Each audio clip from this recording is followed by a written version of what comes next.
Bem-vindo, meu amigo ou minha amiga.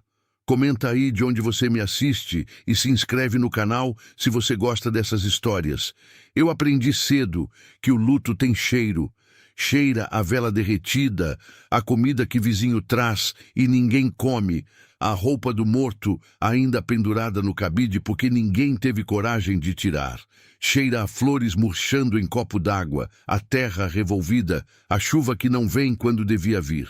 O luto de Geraldo cheirava a tudo isso junto. Ele morreu numa terça-feira de julho, quando o sol batia de frente na estrada de barro que vai até Água Boa. O caminhão veio do lado errado. Foi o que me disseram. Eu não vi. Estava na cozinha esquentando o feijão quando alguém bateu na porteira com força. Aquela força que a gente reconhece antes mesmo de abrir, que já diz que não é visita boa. O Geraldo tinha 53 anos. Eu tinha 48. Casados há 22. Não foi um casamento de novela. Foi um casamento de roça, cheio de silêncio, de cansaço dividido, de desentendimento que a gente engole porque tem vaca para ordenhar de manhã e não dá para ficar com o olho inchado. Mas era o nosso. Era o que a gente tinha construído junto, tijolo por tijolo, dívida por dívida, seca por seca. E aí sumiu numa curva de barro. Nos primeiros dias, a casa encheu de gente. Cunhada, sobrinho, primo que eu nem sabia que existia. Todos com aquele olhar de pena que dói mais do que ajuda. Depois de uma semana, foram embora. Depois de 2, pararam de ligar. Depois de um mês, eu entendi que o silêncio dali para frente seria meu, só meu. A fazenda era pequena, umas 38 alqueires de pasto ralo, um açude que secava no verão, um curral velho e uma casa de 3 cômodos com telha de amianto que rangia de noite quando o vento batia. Geraldo deixou dívida no banco. Não muita, mas suficiente para me apertar. O filho mais velho, o Renato, me ligou da capital e disse com voz cuidadosa demais: "Mãe, a senhora não acha que seria melhor vender?" Não respondi logo. Fiquei olhando pela janela da cozinha para o pé de manga que o Geraldo tinha plantado quando a gente se mudou para lá, que demorou 12 anos para dar fruta boa. 12 anos de espera. E agora dava. "Não, Renato, não acho." Ele não insistiu. Mas eu sabia que ia voltar ao assunto. A vida sem Geraldo tinha textura diferente, mais áspera, mais lenta, como andar descalça em terra rachada. Você vai, mas cada passo custa. Me acordava às 5 da manhã pelo hábito, não pela vontade. Botava o pé no chão de cimento frio, acendia o fogão a lenha, esquentava o café. Ficava ali parada na beira do fogão, segurando a caneca com as 2 mãos, como se ela pudesse me aquecer por dentro também. O sol ainda não tinha nascido e o capim lá fora estava branco de orvalho. Os passarinhos iam chegando um por um. Primeiro o bem-te-vi, depois o sabiá, como se eles soubessem a ordem certa das coisas. Eu não sabia mais a ordem de nada. Tinha 12 cabeças de gado para tocar. Bezerro, novilha, 3 vacas de leite. O peão, o natalício, vinha 3 vezes por semana. Mas o resto era comigo. E eu fazia. Não por gosto. Nunca fui de amar a roça com aquele romantismo de quem nunca viveu nela. Fazia porque o corpo sabe o que a alma ainda não aceita. O corpo levanta, o corpo caminha, o corpo ordena a vaca, fecha a porteira, conserta o arame que o gado quebrou de madrugada, a alma fica para trás. Ela demora mais. O que mais me pesava, e isso eu nunca contei para ninguém, nem para o padre, nem para minha irmã Dalva, era uma coisa pequena, uma briga boba que a gente teve na segunda-feira antes de ele morrer. Uma briga de nada. Sobre uma conta que ele tinha esquecido de pagar, uma bobagem. Eu levantei a voz. Ele saiu batendo a porta. A gente não se resolveu antes de dormir, coisa que nunca se devia fazer. Toda avó sabe isso, mas a gente faz mesmo assim porque é humano e o cansaço fala mais alto. Na manhã seguinte ele foi embora cedo. Não se despediu. E eu fiquei com aquela conta esquecida na mão e aquelas palavras duras ainda no ar. Essa é a ferida que não cicatriza. Não é a morte, é o que ficou antes da morte. As últimas palavras que a gente disse e gostaria de não ter dito, o gesto que não veio, o silêncio que ficou no lugar de um abraço. Toda noite eu deitava na cama do lado direito, o meu lado, sempre o meu lado, e ficava olhando para o teto de madeira escura. Contava os nós da madeira. Eram 11, já sei de cor. E pensava, se eu tivesse falado diferente, se eu tivesse esperado ele dormir e colocado a mão no ombro dele, como eu fazia quando ele estava mal. Mas não fiz. E agora o teto tem 11 nós, e o lado esquerdo da cama está frio faz 8 meses. Foi numa manhã de agosto que eu vi a cerca pela primeira vez. Não a cerca em si, a cerca que demarca o fundo da propriedade eu conhecia bem. Tinha ajudado a fincar aqueles mourões anos atrás. O que eu vi foi a abertura. Um vão no arame, 3 fios cortados com precisão, não arrancados pelo gado. Cortados, como se alguém tivesse usado alicate e tivesse tempo sobrando. Fiquei parada ali, segurando o balde de água, olhando para o vão. Do outro lado da cerca começava uma mata fechada.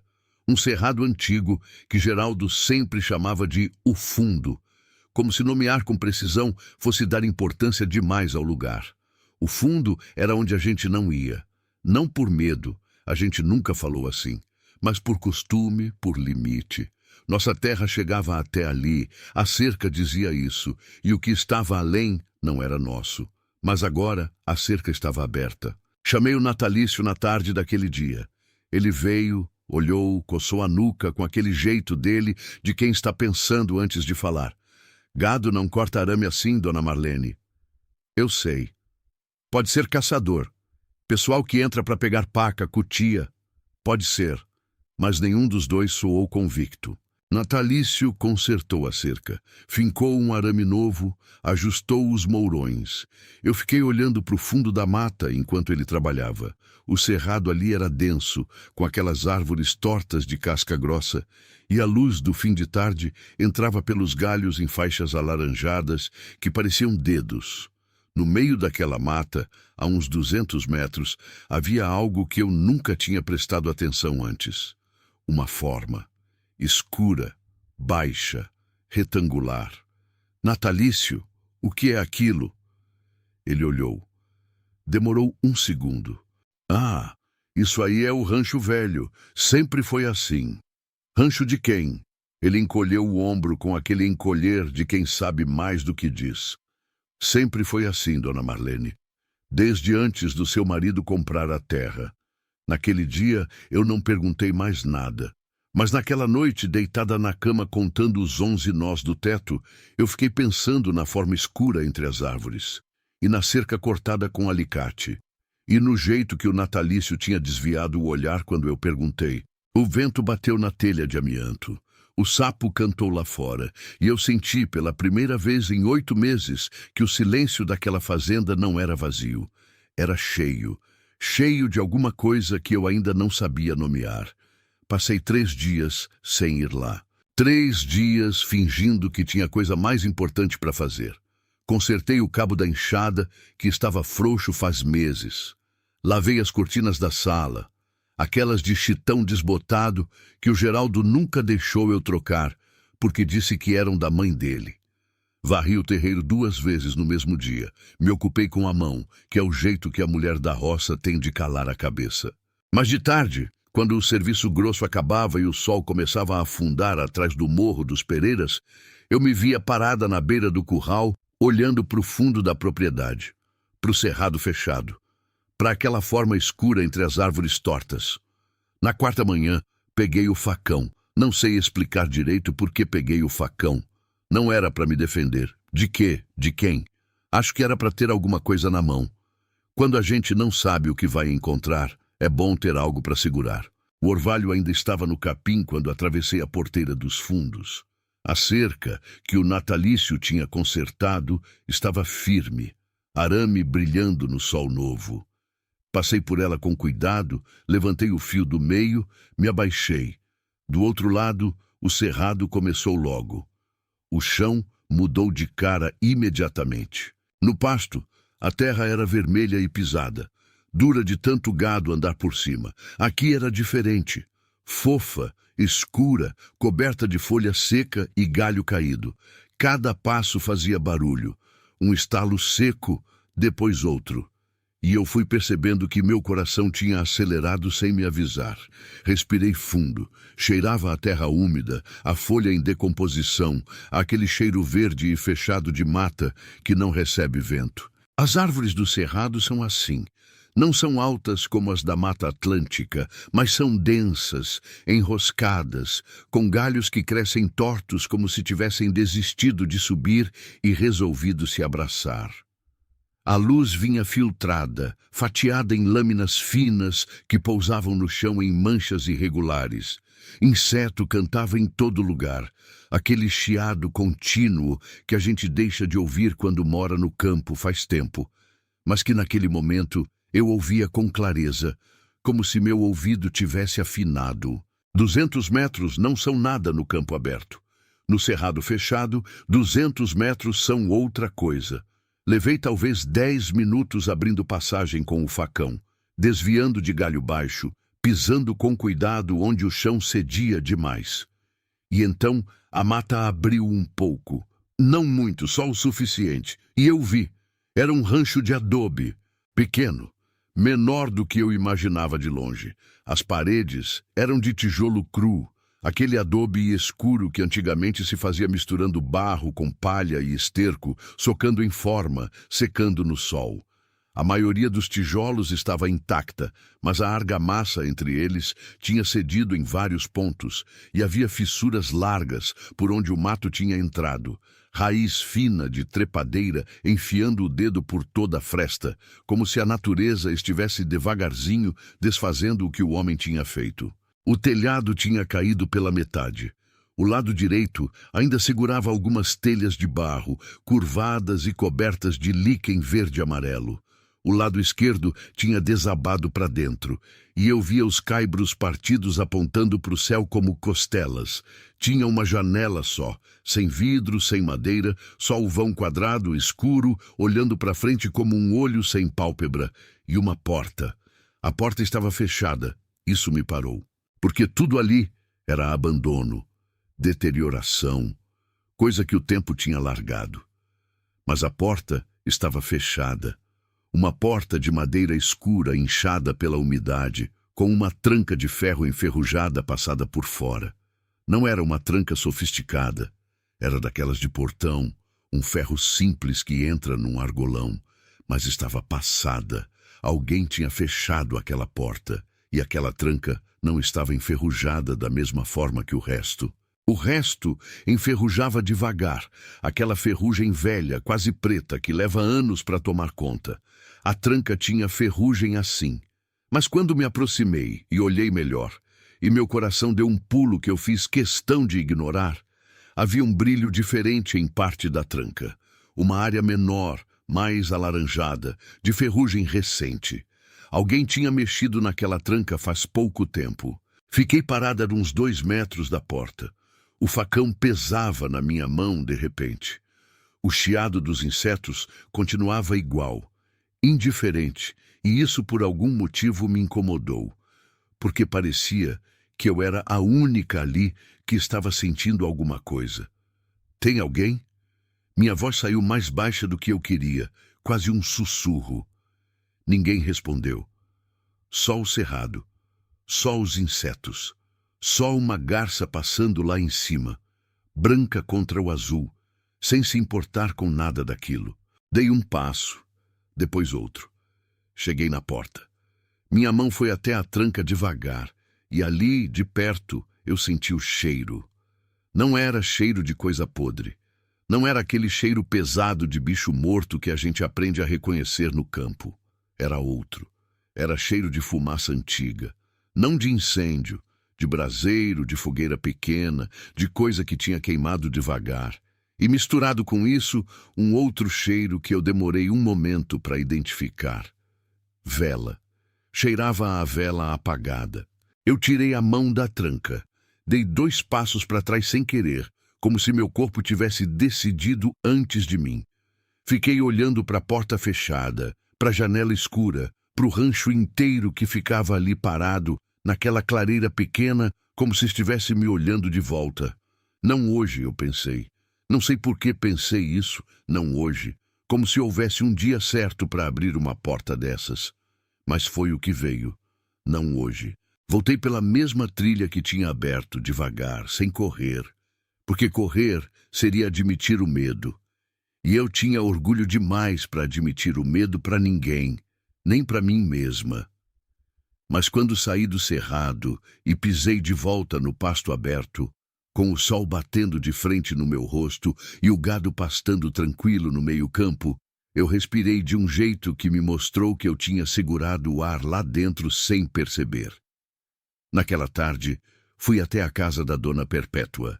Dona Perpétua tinha 70 e poucos anos e morava num sítio vizinho a uns 3 quilômetros de estrada de chão. Era viúva também, mas de viuvez antiga, daquelas que já viraram parte da pessoa. Ela sabia de tudo que tinha acontecido naquelas terras desde antes de eu chegar. Sabia de nome, de data, de detalhe que ninguém mais guardava. Sentei na varanda dela com um copo de limonada que ela me pôs na mão antes de eu pedir. Fiquei um tempo conversando de nada.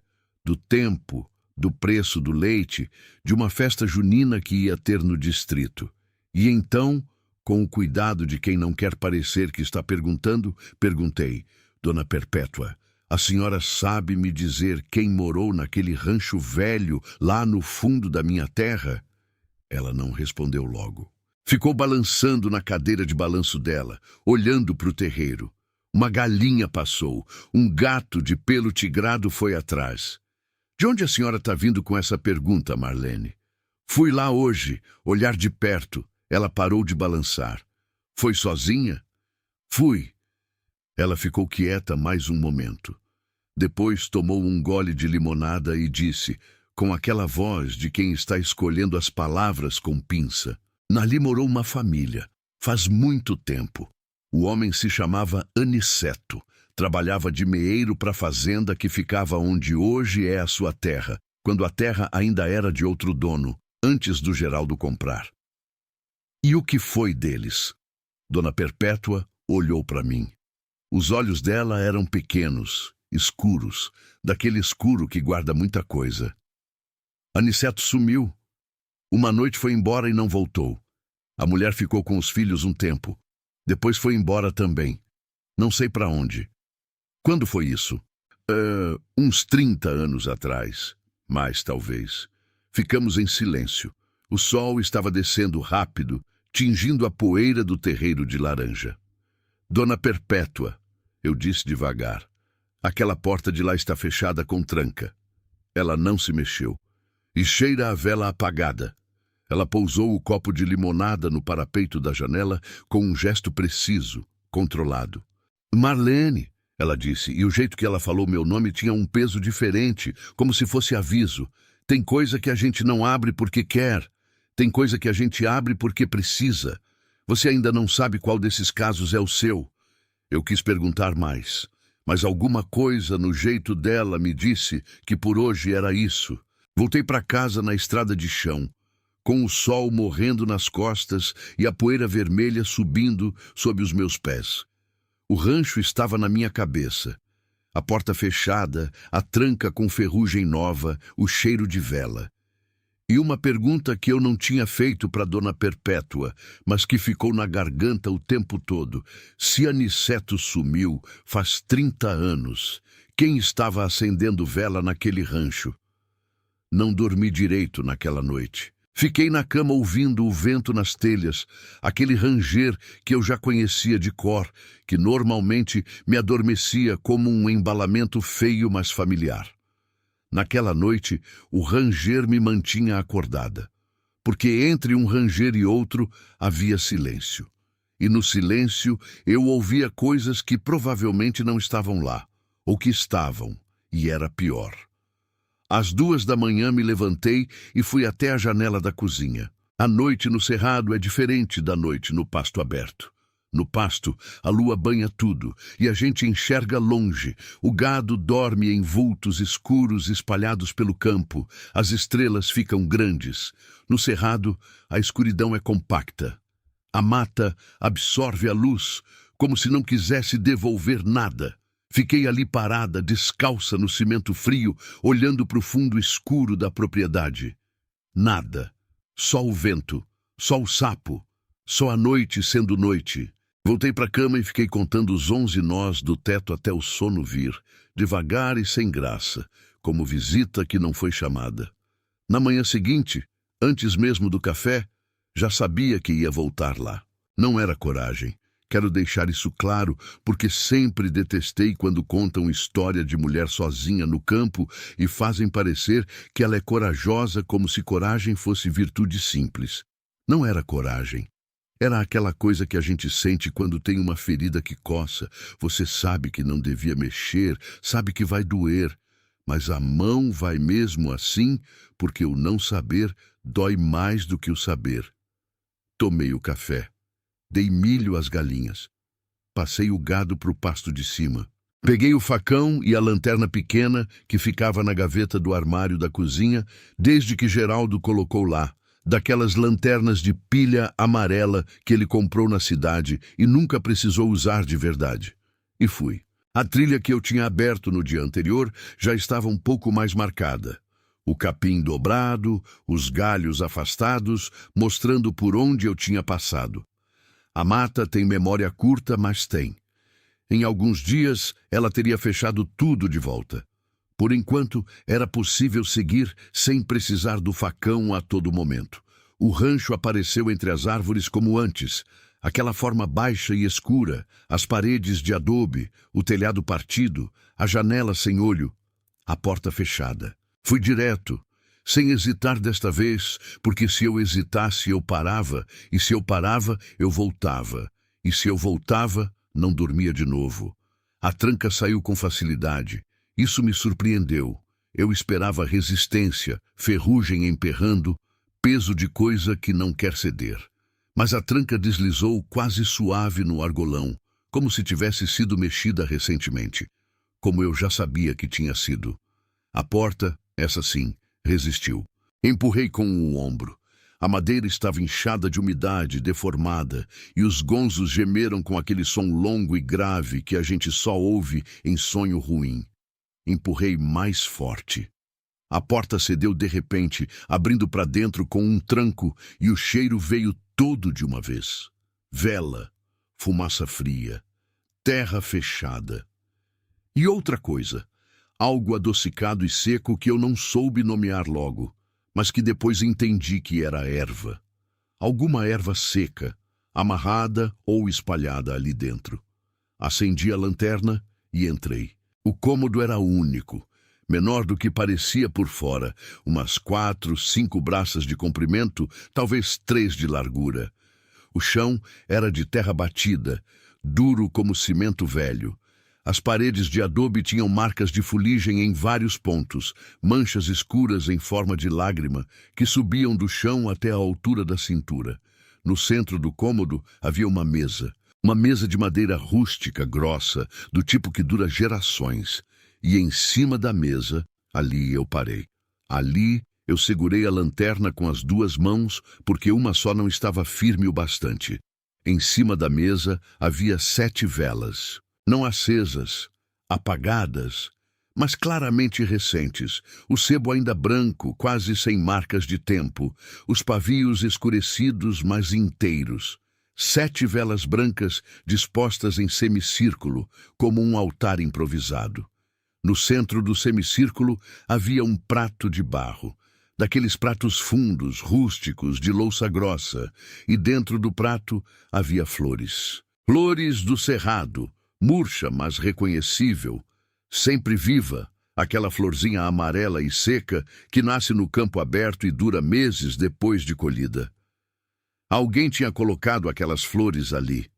Alguém tinha arranjado aquele altar com cuidado, com intenção, com algum propósito que eu não entendia. Mas não era isso que fez minha mão tremer. Era o que estava na parede do fundo. Fui me aproximando devagar, a lanterna apontada para frente, o coração batendo em lugar errado, alto demais, rápido demais, num ritmo que não era o meu costume. Na parede do fundo, riscado direto no adobe com alguma coisa pontiaguda, faca, prego, galho duro, havia um nome: Iracema. E abaixo do nome, uma data: 14 de março, 100 ano, só o dia e o mês. Abaixo da data, algo que demorei um momento para entender que eram palavras. A letra era irregular, quase de criança, riscada fundo no adobe como se quem escreveu quisesse que durasse. Ela ainda espera. Fiquei parada diante daquilo por um tempo que não sei dizer quanto foi. A lanterna iluminava as palavras, a sombra delas dançava um pouco porque minha mão tremia, e eu tentei respirar devagar, igual ao que minha mãe me ensinou quando criança. Respira pelo nariz, solta pela boca, conta até 4. Mas o ar não queria entrar direito. Ela ainda espera. Quem era Iracema? Quem tinha escrito isso? E quem voltava aqui 30 anos depois de Aniceto sumir e a família ir embora, para acender 7 velas brancas num altar de flores secas? Foi então que ouvi o barulho. Vinha de fora. Do lado esquerdo do rancho, onde o telhado tinha desabado e a parede estava mais comprometida, com vãos largos entre os tijolos que deixavam entrar luz e vento. Era um barulho de passo, não de animal. Animal no cerrado a gente aprende a distinguir. Bicho pisa diferente, pisa sem ritmo, para, fareja, continua. Aquele passo tinha cadência, passo humano, devagar, mas vindo na direção do rancho. Desliguei a lanterna. O escuro foi completo por um segundo antes dos meus olhos se acostumarem com o que entrava pelas frestas. Fiquei imóvel. O facão estava na minha mão direita e só então percebi que tinha deixado ele apontado para baixo o tempo todo, sem usar, como se a ameaça que eu esperava fosse do tipo que facão não resolve. O passo parou do lado de fora. Silêncio. Depois, isso fez o frio subir pela minha espinha de um jeito que não tinha nada a ver com a temperatura do lugar. Alguém bateu na parede do rancho. Não na porta. Na parede. 3 batidas espaçadas, firmes, como quem avisa que chegou. Como quem sabe que tem alguém dentro. Minha boca ficou seca. Fiquei parada, não por valentia, por paralisia. O tipo de quietude que o corpo impõe quando a cabeça ainda não processou o que está acontecendo. E então, uma voz, velha, feminina, vinda de tão fundo quanto a própria parede de adobe. Não precisa ter medo, não. Eu já sabia que você ia vir. Saí pela porta porque ficar dentro era pior do que enfrentar o que estava fora. Essa é a lógica da roça. Você vai de frente porque de lado não tem saída. Do lado esquerdo do rancho havia uma mulher, velha sim, mas de uma velhice difícil de calcular, daquelas que podem ser 60 ou podem ser 80, que o sol e o trabalho e a vida difícil apagam a diferença. Era pequena, seca, com a pele escura e enrugada de quem passou décadas ao relento. Usava uma saia rodada de chita desbotada e uma blusa branca com mangas compridas, apesar do calor. O cabelo era branco, preso num coque baixo com um grampo de metal. Ela estava me olhando com uma calma que me irritou, porque era a calma de quem tem vantagem, de quem sabe coisas que você não sabe e não está com pressa de dividir. Na mão, ela segurava um feixe de sempre-vivas, flores iguais às do prato lá dentro. Quem é a senhora? Minha voz saiu firme. Fiquei orgulhosa disso. Me chamo Dalzira. Ela disse como quem diz o próprio nome pela primeira vez em muito tempo, testando se ainda funciona. Fui filha de Aniceto. O ar saiu dos meus pulmões de um jeito que não foi silencioso o suficiente. A filha de Aniceto. Uma delas. Ela olhou para o rancho por cima do meu ombro. Vim trazer as flores. Todo dia 14 do mês eu venho.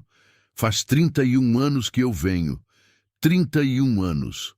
Todo mês, sem falta, essa mulher entrava no cerrado fechado, passava pela minha cerca, pela cerca que antes foi de outros donos, vinha até aqui e colocava flores no prato de barro e acendia 7 velas brancas.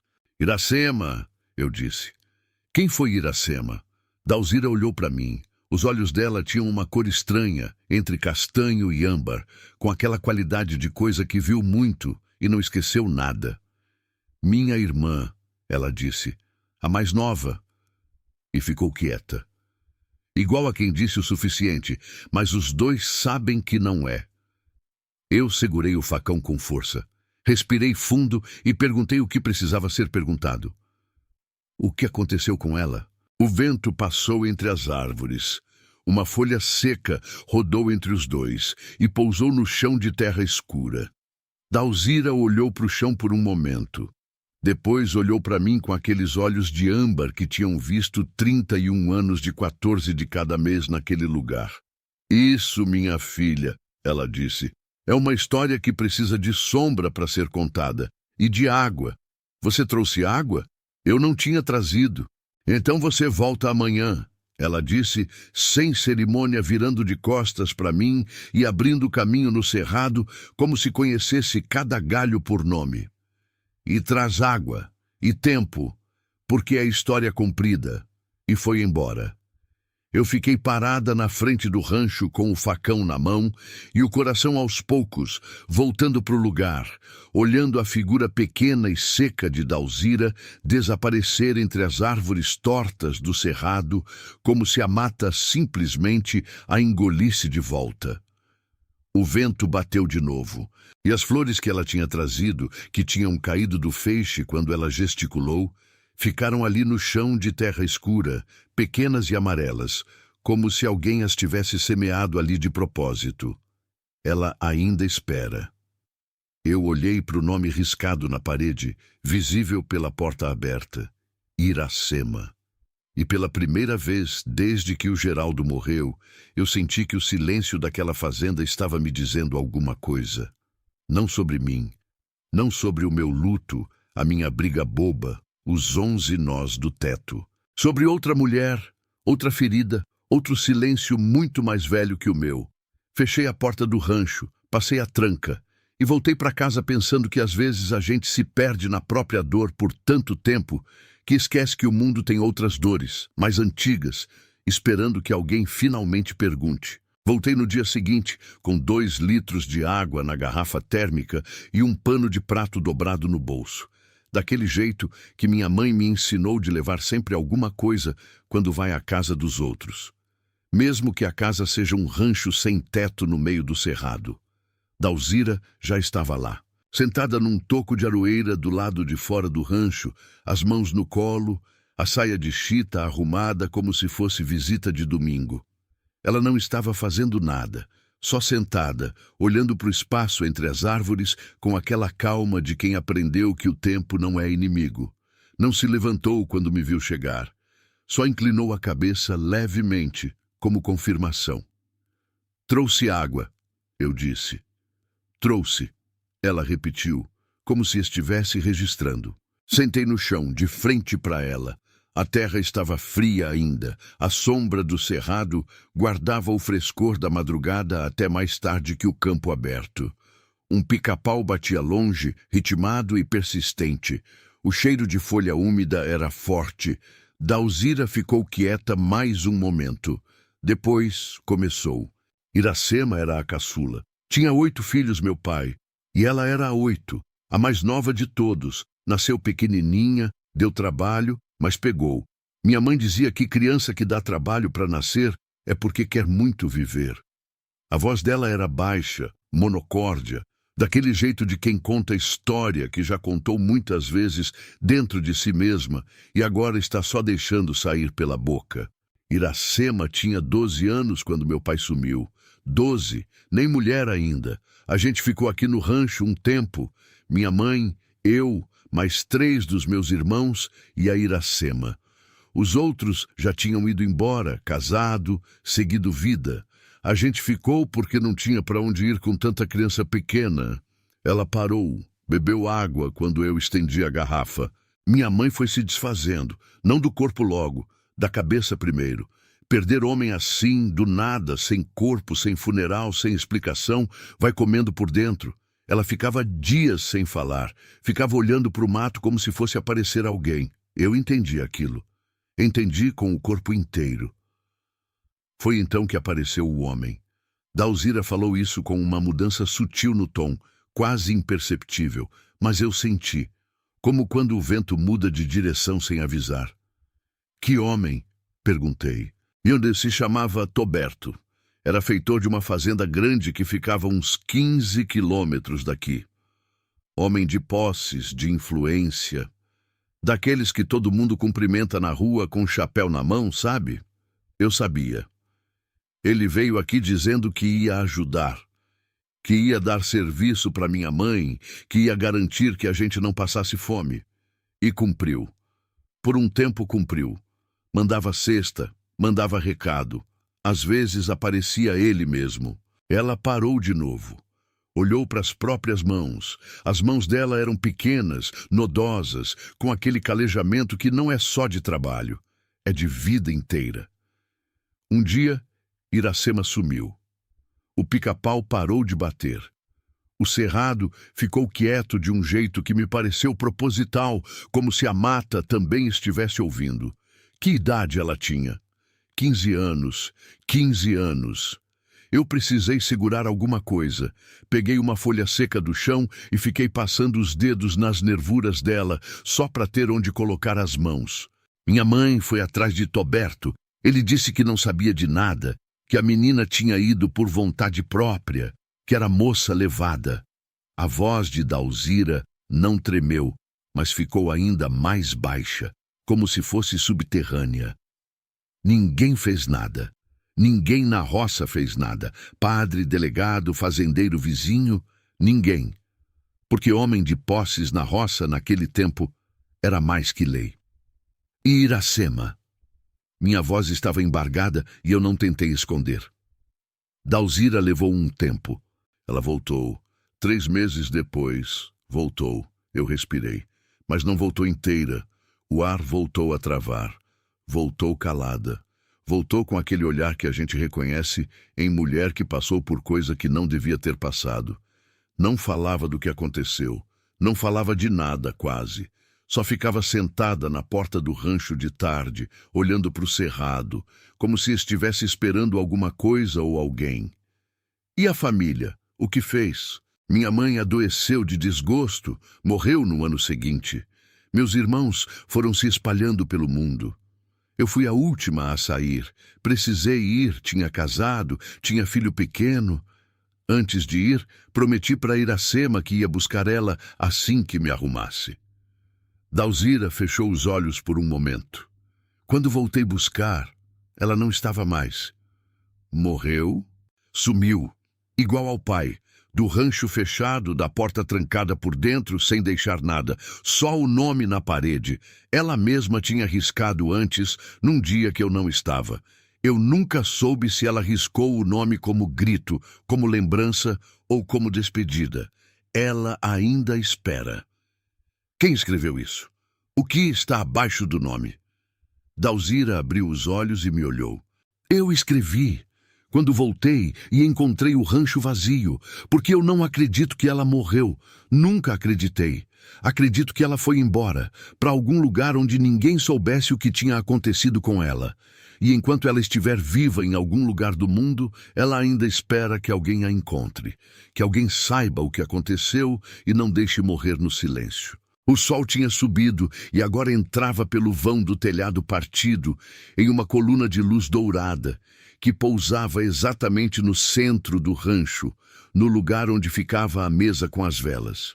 Eu olhei para aquela luz e senti um nó na garganta que não era só de tristeza. Era de reconhecimento, de alguma coisa que eu conhecia de outro lugar, de outra forma, mas conhecia. A ferida de não ter podido se despedir. A ferida de quem ficou e carregou o peso do que não foi dito. Dona Dalzira, eu disse devagar, a senhora falou de Toberto. Esse homem ainda está vivo? Ela me olhou por um longo momento. Toberto morreu faz uns 20 anos, mas deixou filho, filho que puxou ao pai em tudo. Algo mudou no ar entre nós duas. Uma tensão diferente, mais aguda, como aquele segundo antes do raio, quando o cheiro de ozônio já tomou tudo, mas a luz ainda não veio. Como se chama o filho? Dalzira não respondeu logo. Ficou me olhando com aqueles olhos de âmbar que tinham 31 anos de segredo depositado dentro. Por que quer saber? Porque quero entender o tamanho da coisa. Ela ficou quieta.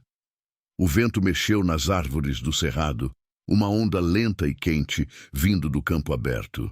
Se chama Valdemiro, ela disse por fim. Valdemiro Toberto Cardoso. Tem fazenda grande a uns 20 quilômetros daqui, do lado do município. Eu conhecia esse nome. Todo mundo na região conhecia esse nome. Valdemiro Cardoso era vereador. Tinha sido por 2 mandatos. Era dono de uma das maiores propriedades do município, tinha gado premiado, patrocinava a festa de rodeio, aparecia na foto com o prefeito. Era o tipo de homem que a cidade inteira cumprimenta com chapéu na mão, igual ao pai. Ele sabe dessa história? Perguntei. Sabe o que o pai contou? Que era mentira de gente pobre. E as provas? Tem alguma coisa além da palavra da senhora? Dalzira levantou devagar, com a dificuldade de quem tem dor antiga nos joelhos. Foi até a parede do rancho e passou os dedos pelo nome riscado no adobe, Iracema, com uma delicadeza que me aperreou o coração. Tem uma caixa, ela disse sem se virar, enterrada embaixo do batente da porta. Iracema me contou antes de eu ir embora. Disse que se um dia as coisas precisassem ser ditas, ia estar ali. Cartas. Ela sabia escrever, minha irmã. Aprendeu no grupo escolar antes de tudo acontecer. Escrevia bem. Eu olhei para o batente da porta. A madeira velha, inchada, o chão de terra batida embaixo. A senhora nunca desenterrou? Dalzira se virou e me olhou de frente. Esperava a hora certa. Uma pausa. Esperava a pessoa certa. Foi aí que veio o segundo momento de tensão. Não de fora, de dentro. Porque eu entendi o que ela estava me dizendo. Eu era a dona da terra agora. Eu era quem tinha o direito legal de escavar aquele chão, de abrir aquela caixa, de segurar aquelas cartas. E se as cartas dissessem o que Dalzira acreditava que diziam, se fossem prova de alguma coisa que um homem como Valdemiro Cardoso faria qualquer coisa para manter enterrada. Então eu não estava mais só no meu luto quieto e particular. Estava no meio de uma história muito maior que a minha. Podia fingir que não sabia. Podia trancar o rancho de novo, voltar para casa, esquentar o feijão e contar os 11 nós do teto até o fim dos meus dias. Ninguém ia me obrigar a fazer nada. A Dalzira era uma velha sem poder, sem nome que abrisse porta, sem nada além de 31 anos de flores depositadas num rancho abandonado. Ou podia escavar. E então teria que decidir o que fazer com o que encontrasse. Fiquei parada na entrada do rancho, com o sol queimando as costas e o cheiro de vela e erva seca saindo pela porta aberta. Minha mão estava firme, meu coração não estava. Pensei no Geraldo. Não sei por que pensei nele naquele momento. Talvez porque ele fosse o tipo de homem que teria me dito: não se mete, Marlene, não é da nossa conta. E talvez fosse por isso mesmo que eu precisava fazer diferente. Porque ficar calada quando se sabe de coisa errada é uma forma de cumplicidade, e eu já tinha silêncio demais guardado dentro de mim. Pensei na briga boba, nas palavras duras, no lado esquerdo frio da cama. Pensei que às vezes a vida não te dá a chance de consertar o que errou com quem você errou, mas às vezes te dá a chance de fazer certo com outra pessoa, e essa chance vale tanto. Dona Dalzira, eu disse, tem enxada aqui no rancho? Ela me olhou por um momento com aqueles olhos de âmbar. Depois, pela primeira e única vez desde que a conheci, esboçou algo que era quase um sorriso. Tem, ela disse. Sempre deixei uma aqui, por se precisar. Escavamos juntas. Uma velha de 70 anos e uma viúva de 48, ajoelhadas no chão de terra batida de um rancho abandonado no meio do cerrado, escavando com enxada e com as mãos quando a enxada chegou onde não podia mais. A caixa estava a uns 40 centímetros de profundidade. Era de lata, daquelas latas antigas de biscoito, com tampa de pressão, envoltas em pano de saco costurado com linha grossa. O pano estava apodrecido, mas a lata tinha aguentado. Quando a tirei do chão, senti o peso e soube que estava cheia. Passei para Dalzira. Ela ficou segurando a lata com as duas mãos, os olhos fechados, por um tempo que não me atrevi a interromper. Uma lágrima desceu pelo rosto dela, só uma, grossa e lenta. E ela não fez nada para esconder. Quando abriu os olhos, olhou para mim. Você não precisava fazer isso, ela disse. Precisava, sim. Ela assentiu devagar. Abriu a lata. Dentro havia cartas dobradas, um lenço bordado com a letra I no canto e uma fotografia pequena, preto e branco desbotada. Uma menina jovem de tranças, olhando para a câmera com um sério que não era de pose, era de quem já sabia de coisa que criança não devia saber. Iracema. Eu olhei para aquela foto e senti o nó na garganta voltar, mas dessa vez não segurei. Deixei apertar, porque às vezes o nó precisa apertar para a gente entender o tamanho do que está segurando. O que a gente faz agora? Perguntei. Dalzira dobrou o lenço com cuidado infinito, como quem dobra coisa sagrada.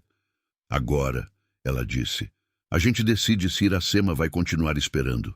O sol entrava pela janela sem olho do rancho, caía no prato de barro vazio, nas 7 velas brancas apagadas, no nome riscado na parede. Iracema. Ela ainda espera lá fora. O cerrado estava quieto e quente, com aquele silêncio de coisa represada que precisa de uma decisão para se mover. Eu respirei fundo e soube que o feijão do fogão ia ter que esperar. Não lemos as cartas no rancho. Não sei explicar direito por quê.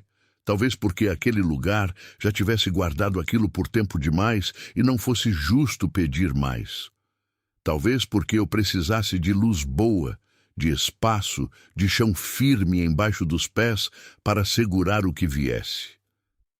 Propus que Dalzira viesse comigo até a casa. Ela hesitou. Vi na hesitação tudo. 31 anos de vir e ir sozinha, de não pedir, de não entrar, de existir nas bordas daquela terra como uma assombração discreta que não incomoda ninguém. A casa é minha, eu disse, e eu estou chamando. Ela veio. Fizemos o caminho devagar, ela na minha frente abrindo a trilha do cerrado com uma familiaridade que me mostrou quantas vezes tinha feito aquele percurso. Quando cruzamos a cerca e chegamos no pasto aberto, ela parou por um segundo, colocou o pé no chão vermelho do campo e ficou olhando a casa lá na frente. As paredes brancas desbotadas, o pé de manga, a telha de amianto que rangia no vento. Não disse nada, mas o jeito que ela olhou me disse que era a primeira vez que entrava naquela terra pelo lado de cada cerca. 31 anos vindo até a divisa, nunca além. Fiz café. Pus na mesa 2 copos, o pão que tinha sobrado do café da manhã, um pedaço de queijo, coisa simples, mas coloquei com cuidado, porque cuidado é o idioma que a gente fala quando não tem palavra suficiente. Dalzira sentou na cadeira de madeira que ficava de frente para a janela. A luz da tarde entrava de lado, iluminando metade do seu rosto, deixando a outra metade na sombra. Ela pôs a lata de biscoito na mesa entre os 2 copos de café e ficou olhando para ela. Pode abrir, ela disse. Abri. Eram 7 cartas, escritas em papel de caderno com letra miúda e inclinada para a direita. A tinta desbotada, mas legível. A ortografia era imperfeita, letras trocadas, palavras emendadas, vírgulas onde não deviam estar, mas a clareza era absoluta. Iracema escrevia como quem está correndo contra o tempo, despejando tudo antes que a coragem acabe. Não vou repetir aqui, palavra por palavra, o que estava naquelas cartas. Não porque não me lembro. Me lembro de cada linha, vão comigo para onde eu for. Mas porque há coisas que pertencem a quem as viveu, e repetir sem necessidade é uma segunda violência sobre quem já sofreu a primeira. O que posso dizer é isso. Iracema tinha 15 anos quando Toberto a levou, dizendo que ia dar serviço na fazenda dele, que ia pagar bem, que a família ia ter o que comer. A mãe deixou porque não tinha escolha, e porque homem de posses não costumava ser contestado, e porque a fome tem um jeito de calar a desconfiança. O que aconteceu na fazenda ficou nas cartas. Quando ela voltou ao rancho 3 meses depois, voltou carregando um segredo que não tinha nome naquele tempo, naquele lugar, para aquela menina. Ficou quieta porque quieto era o único jeito de continuar existindo. Ficou esperando, não sabe o quê, não sabe quem, esperando que o mundo ficasse diferente, talvez. A última carta era a mais curta. Eram 3 linhas. Dizia que ela ia embora, que ia tentar começar do zero em algum lugar onde não fosse filha de Aniceto, nem moça que trabalhou na fazenda do Toberto. Que ia guardar as outras cartas embaixo do batente, porque se um dia Deus quisesse que a verdade fosse dita, Deus ia mandar alguém desenterrar. E no final, uma frase que me partiu ao meio. Não guardem luto por mim, guardem meu nome.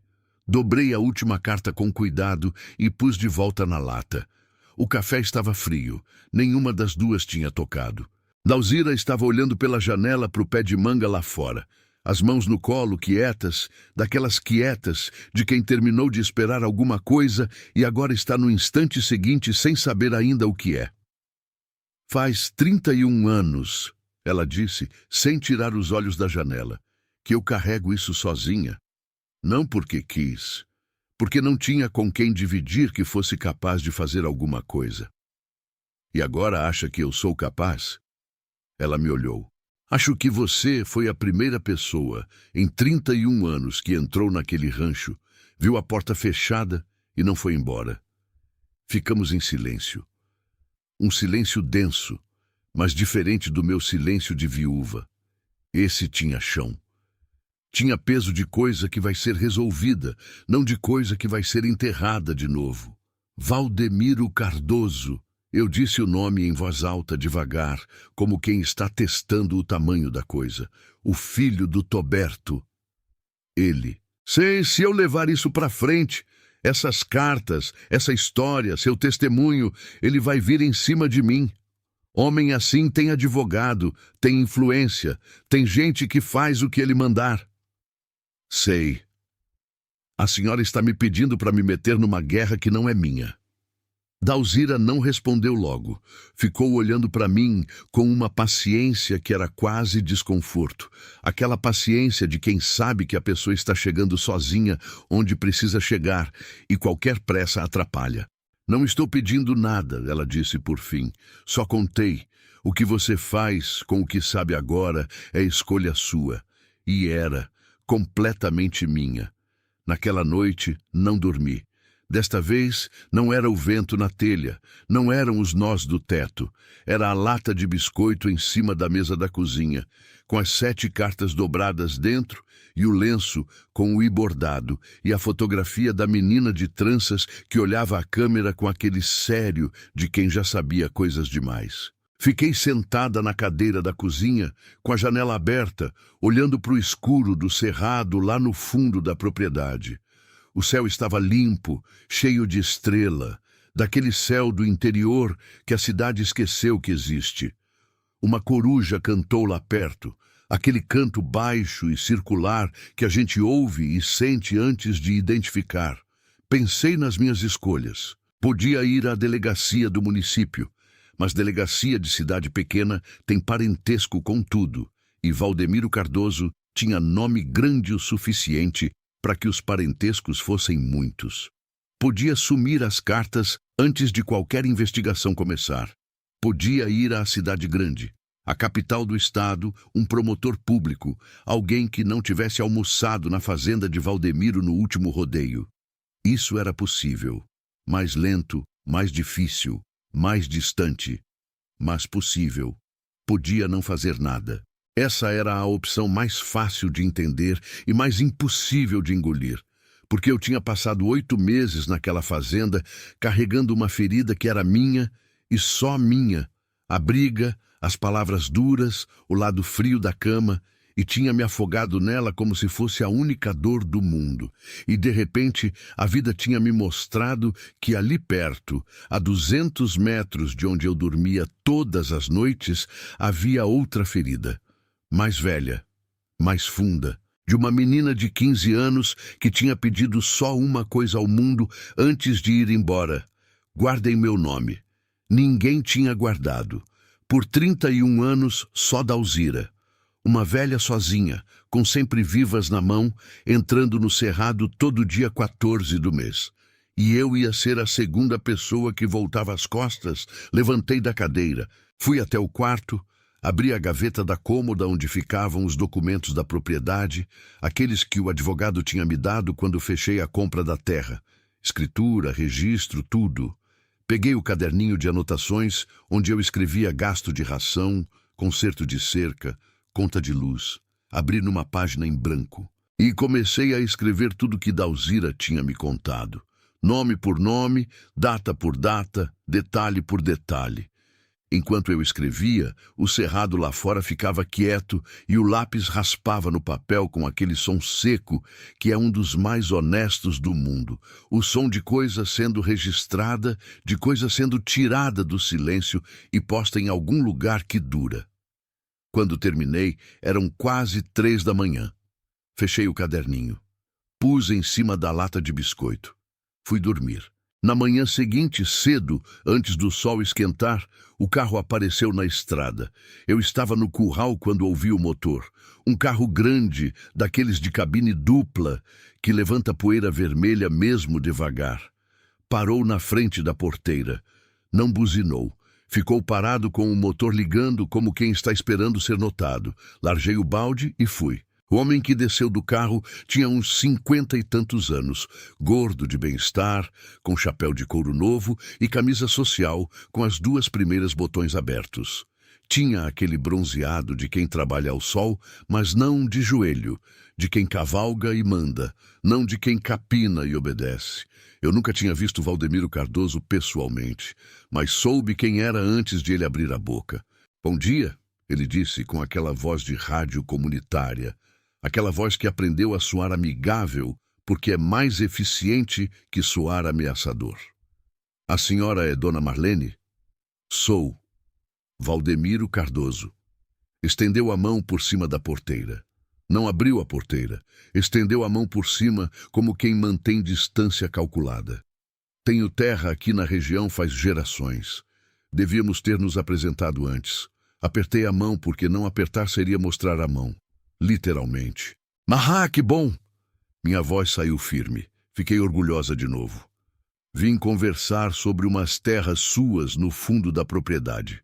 Ele apontou vagamente na direção do cerrado. Tenho interesse em fazer uma proposta. A área de cerrado, aqui na região, tem valor para reflorestamento, para crédito de carbono. O mercado está aquecido. Olhei para ele. Ele olhou para mim. E nos 2 segundos daquele silêncio, eu soube.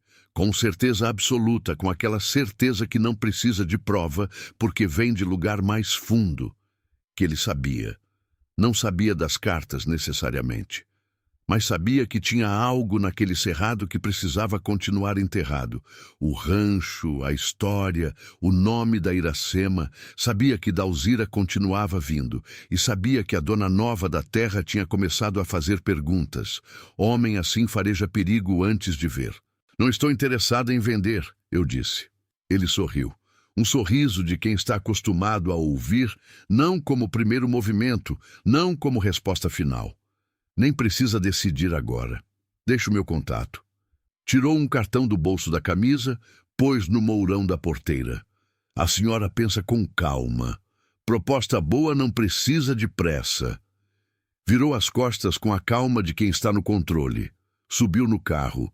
Deu ré devagar na estrada de chão, a poeira vermelha subindo em nuvem baixa, e sumiu na curva. Eu fiquei parada na porteira com o cartão na mão. O coração batia forte, suor frio no pescoço, apesar do sol ainda fraco da manhã. Virei o cartão. Nome, número de telefone, o brasão de uma fazenda no canto. Dobrei o cartão ao meio, depois dobrei de novo. E coloquei no bolso do avental junto com o pano de prato, porque às vezes a gente guarda o que teme só para saber que está guardado. Voltei para o curral. Peguei o balde. E enquanto ordenhava a vaca com as mãos que tremiam levemente, só levemente, o suficiente para eu perceber, mas não o suficiente para parar, eu soube que o tempo de decidir tinha acabado. A visita de Valdemiro não era coincidência. Era aviso. Aviso educado, de homem que aprendeu com o pai que o mel funciona melhor que o veneno no primeiro contato. Mas aviso. E aviso tem prazo de validade curto. Naquela tarde mesmo eu ia ligar para o advogado da cidade e depois ia procurar o contato do Ministério Público que uma amiga da minha irmã Dalva tinha mencionado uma vez. Aquele promotor que não era daqui e não devia favor para ninguém da região. Ia ser guerra, eu sabia. Mas Iracema tinha pedido para guardarem o nome dela, e eu tinha passado 8 meses esquecendo que nome e silêncio não moram na mesma casa. Vou contar o fim do jeito que aconteceu. Sem enfeite, sem drama de novela. Do jeito seco e honesto que a verdade merece quando finalmente aparece, depois de muito tempo embaixo da terra. Liguei para o advogado naquela tarde. Ele atendeu no segundo toque, ouviu tudo sem me interromper. E isso, o silêncio atento dele do outro lado da linha, me deu mais coragem do que qualquer palavra teria dado. Quando terminei, ele ficou quieto por uns 3 segundos. Depois disse: Marlene, isso é sério. Eu sei que é sério. Vai haver reação. Eu sei que vai. Você está preparada? Fiquei olhando pela janela da cozinha para o pé de manga lá fora. 12 anos para dar fruta boa. 12 anos de espera quieta, de raiz indo fundo, de ninguém vendo o trabalho que estava acontecendo embaixo da terra. Estou, eu disse. O promotor que o advogado me indicou se chamava Raimundo. Não era daqui. Era de uma cidade a 300 quilômetros, lotado na comarca havia 2 anos, sem raiz na região, sem dívida com ninguém. Quando ele veio até mim, veio num carro simples, sem assessor, sem gravata. Sentou na mesma cadeira onde Dalzira tinha sentado, tomou café sem cerimônia e ouviu tudo com um bloco de notas no colo e a caneta parada. A caneta ficou parada o tempo todo. Ele ouvia com os olhos, não com a caneta. E eu aprendi que isso é sinal de quem está de fato ouvindo. As cartas ficaram com ele. O lenço, a fotografia, o caderninho onde eu tinha registrado o relato de Dalzira. Fiz cópia de tudo antes de entregar. Aprendi isso com Geraldo, que dizia que papel importante sempre precisa de sósia. Dalzira prestou depoimento numa tarde de outubro, sentada numa sala pequena do fórum da cidade, com aquela mesma saia de chita e a blusa branca de manga comprida. Eu fui com ela. Fiquei do lado de fora da sala, sentada num banco de madeira duro, ouvindo o relógio do corredor marcar os minutos, com aquela precisão indiferente que os relógios têm. Quando ela saiu, estava ereta, pequena e seca como sempre, mas com alguma coisa diferente no porte, como se tivesse depositado um peso que carregava faz tempo e o corpo ainda não tinha percebido que estava mais leve. Não disse nada quando passou por mim. Eu também não disse. Às vezes o silêncio entre 2 pessoas não é vazio. Às vezes é a coisa mais cheia que existe. O processo foi lento. Como o processo é. Valdemiro Cardoso contratou 3 advogados. Tentou desacreditar Dalzira. Mulher velha, sem instrução formal, memória comprometida pela idade, rancor de família antiga. Tentou questionar a autenticidade das cartas. Tentou sugerir que eu tinha interesse financeiro em prejudicá-lo, que queria a terra dele, que era a manobra de algum inimigo político. Homem de posses tem muitos instrumentos. E ele usou todos. Mas as cartas eram de 1991. O papel, a tinta, a própria composição química do material. Peritos confirmaram. E a letra era de Iracema, verificada por documentos do grupo escolar que o promotor Raimundo encontrou no arquivo morto da prefeitura com uma paciência de arqueólogo. Iracema tinha existido, tinha escrito aquelas cartas, tinha enterrado sob o batente de uma porta. Isso ninguém conseguiu apagar.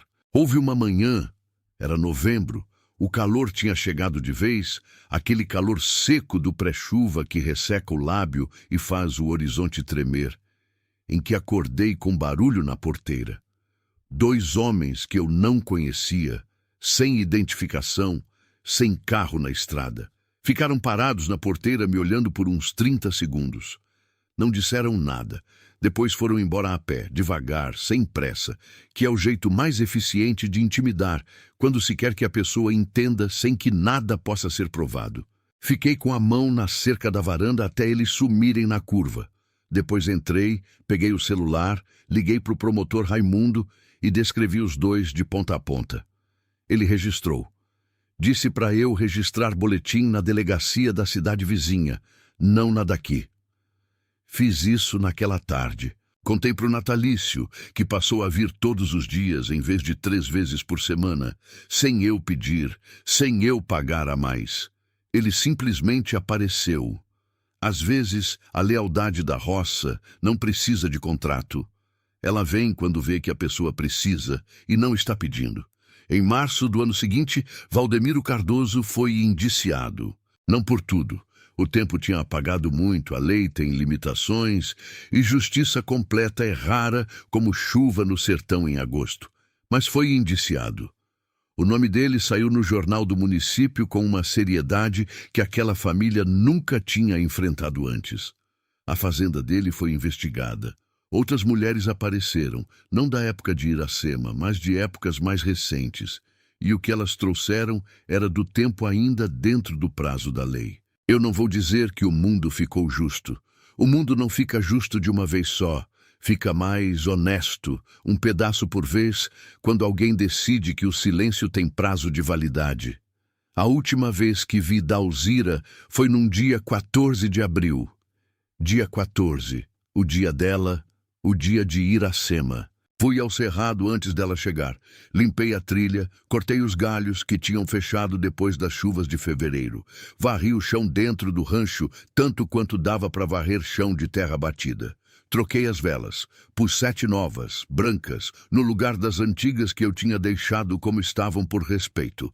Enchi o prato de barro com sempre vivas frescas que comprei na feira do sábado, aquelas amarelas e firmes que duram meses. Quando Dalzira chegou, encontrou tudo pronto. Ela parou na entrada do rancho e ficou olhando por um momento. Depois entrou devagar, foi até a mesa, passou os dedos nas velas novas nas flores. Virou para mim. Você veio cedo. Vim. Ela assentiu. Acendeu as 7 velas, uma por uma, com um fósforo de cozinha que tirou do bolso da saia, cada chama tomando, crescendo, se firmando. A luz delas juntas era mais quente do que a soma.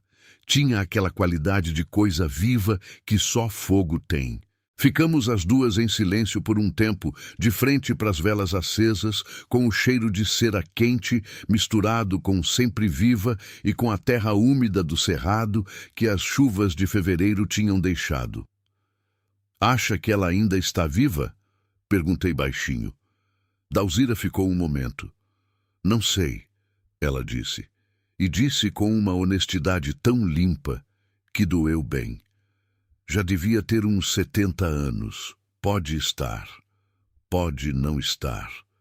Se estiver, algum dia vai saber do processo. Pode ser que chegue até ela de algum jeito. O mundo é menor do que parece. Olhei para o nome na parede. Iracema. A luz das velas fazia as letras dançarem levemente, as sombras das ranhuras se movendo como se o nome estivesse respirando. Ela pediu para guardar o nome, eu disse. Pediu. Está guardado agora. Dalzira não respondeu com palavra, mas fechou os olhos por um segundo, e aquele segundo teve dentro de si tudo o que precisava ter. Saímos do rancho juntas, quando as velas já tinham queimado pela metade. Na beira do cerrado, antes de eu passar pela cerca de volta para o pasto, Dalzira parou e olhou para trás. Para o rancho que ficava lá dentro, com a porta aberta agora, as chamas das velas visíveis pelo vão escuro da janela, como olhinhos de luz no escuro. Vou continuar vindo, ela disse. Eu sei. E a cerca vai continuar aberta para você. Sempre. Ela me olhou. Os olhos de âmbar com 32 anos de 14 de cada mês. Por que você fez tudo isso, Marlene? Pensei antes de responder. Não porque não soubesse, sabia, mas porque algumas respostas merecem o tempo de serem ditas direito.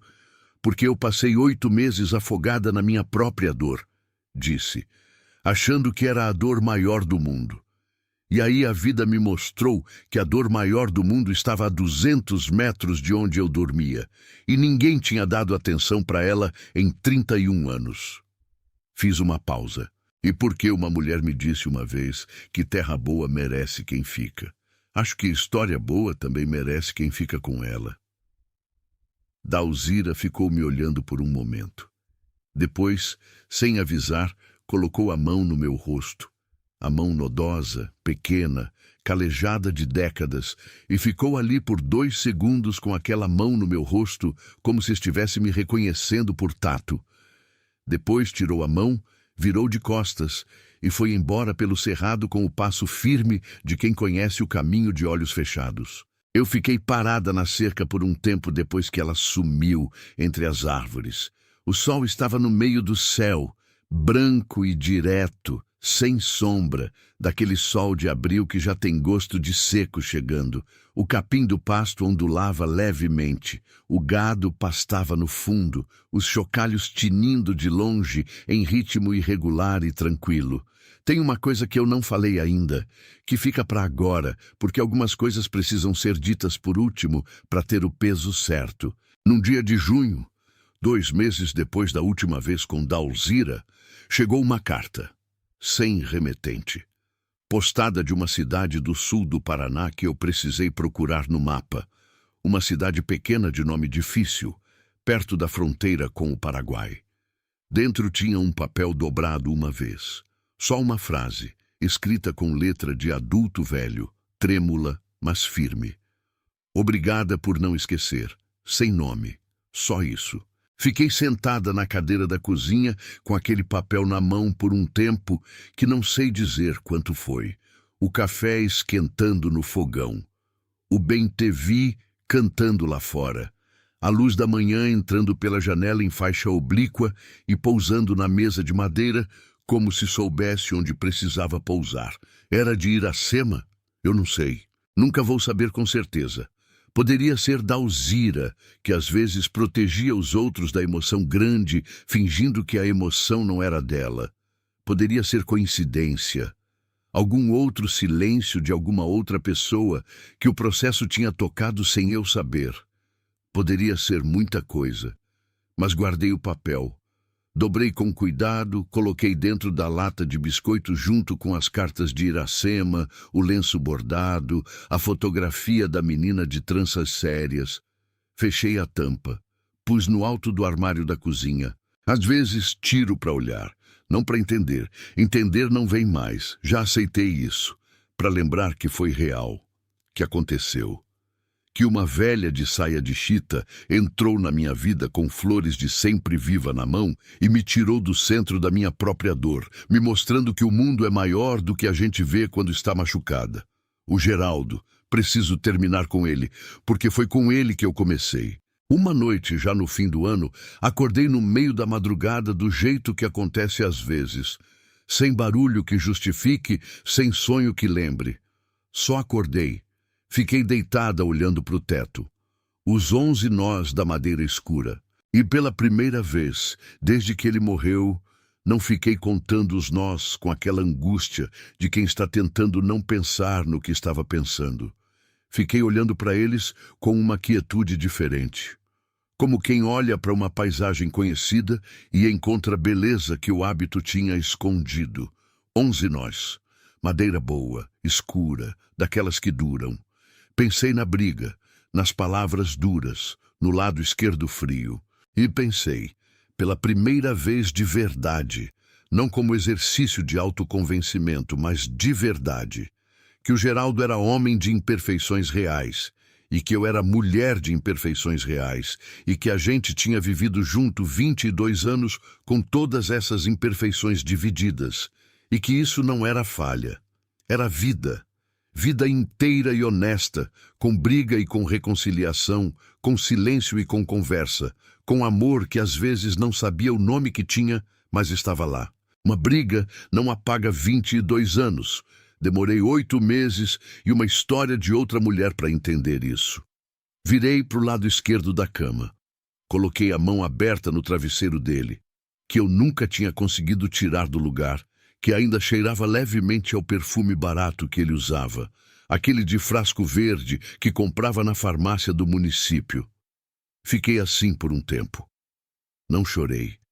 Já tinha chorado o que precisava. Só fiquei com a mão no travesseiro, no escuro, com o cerrado quieto lá fora, e os 11 nós da madeira acima de mim. E disse, em voz muito baixa, as palavras que não tinham saído naquela última manhã. Tô bem, Geraldo. Vai andando. De manhã o sabiá cantou primeiro, antes do bem te vi, contrariando a ordem que eu já tinha decorado. Fiquei prestando atenção nisso enquanto esquentava o café, achando graça, porque algumas vezes a vida muda a ordem das coisas só para lembrar que a gente não controla a sequência, só controla o que faz quando cada coisa chega. Tomei o café na varanda. O sol nascendo do lado do Morro dos Pereiras. Devagar, vermelho primeiro, depois laranja, depois aquele branco limpo que é a promessa do dia. O capim estava molhado de orvalho. O gado ainda dormia em vultos escuros no pasto. Uma garça passou alta, branca, sem se preocupar com nada lá embaixo. Pensei em Dalzira. Pensei em Iracema. Pensei no papel sem assinatura da cidade do Paraná. Pensei no promotor Raimundo e no advogado e no natalício que tinha aparecido todos os dias sem precisar ser chamado. Pensei nas sempre vivas amarelas que duram meses depois de colhidas. Pensei que a vida tem uma forma estranha de distribuir o que a gente precisa. Não na quantidade que a gente pede, não no formato que a gente espera, não no momento que parece certo. Mas distribui. Às vezes, o que você precisa é uma velha de saia de chita numa clareira do cerrado. Às vezes, é um nome riscado numa parede de adobe. Às vezes, é uma carta sem assinatura de uma cidade que você precisou procurar no mapa. Às vezes, é só um sabiá quebrando a ordem certa das coisas numa manhã comum. O café estava bom, o sol estava subindo, e eu estava aqui. Iracema. Se você está em algum lugar do Brasil lendo isso, ou se alguém que te conheceu está lendo, saiba que seu nome foi guardado, que as flores ainda são trocadas todo dia 14, que uma mulher que você nunca conheceu achou suas cartas embaixo de um batente de porta e não passou por cima. Você pediu para não guardar em luto. Guardamos o nome. Isso é melhor. Fim.